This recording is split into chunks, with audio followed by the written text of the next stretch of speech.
السلام علیکم۔ آج ہم جس اسٹوری کو سنانے جا رہے ہیں اس کا عنوان ہے بندر، بادشاہ اور بھوت۔ ایک گھنے جنگل میں بندروں کا ایک گروہ رہتا تھا۔ بندروں کا بادشاہ بہت عقل مند تھا۔ ایک دن اس نے اپنے گروپ کو اکٹھا کیا۔ میرے پیارے بندروں، ہم خوش قسمت ہیں کہ ایک خوبصورت جنگل میں رہتے ہیں۔ ہمارے پاس رہنے کے لیے ایک خوبصورت جنگل ہے، لیکن خبردار، اس نے بڑی تلقین کے ساتھ کہا، درخت اور پودے ہرے بھرے اور سرسبز ہو سکتے ہیں، لیکن ان میں بہت سے زہریلے پھل ہوتے ہیں۔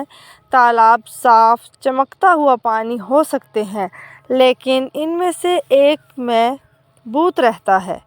ایک تالاب ایسا ہے جس میں بھوت رہتا ہے، اس لیے پہلے مجھ سے پوچھے بغیر کچھ نہ کھاؤ اور نہ پیو۔ جب بادشاہ نے یہ حکم کیا، سب بندر اگلے دن ایک بندر کو پیاس لگی۔ اسے بادشاہ کی بات یاد آئی اور وہ اس سے بات کرنے چلا گیا۔ جب وہ بات کرنے گیا، بچے فکر نہ کرو، بادشاہ نے کہا، میں تالاب کی چھان بین کروں گا کہ یہ محفوظ ہے یا نہیں۔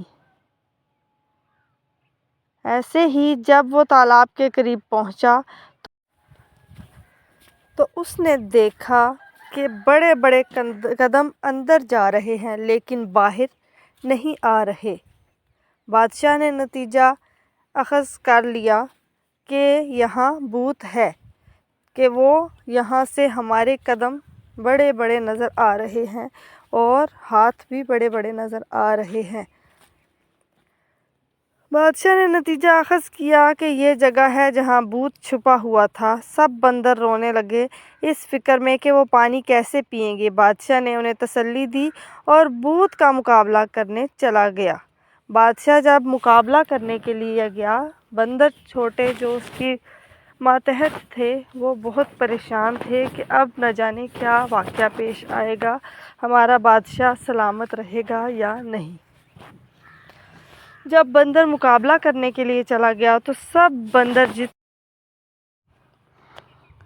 بندر جتنے اس کی رعایا میں تھے وہ سب پریشان تھے کہ بادشاہ آئے گا یا نہیں۔ بادشاہ نے انہیں تسلی دی تھی۔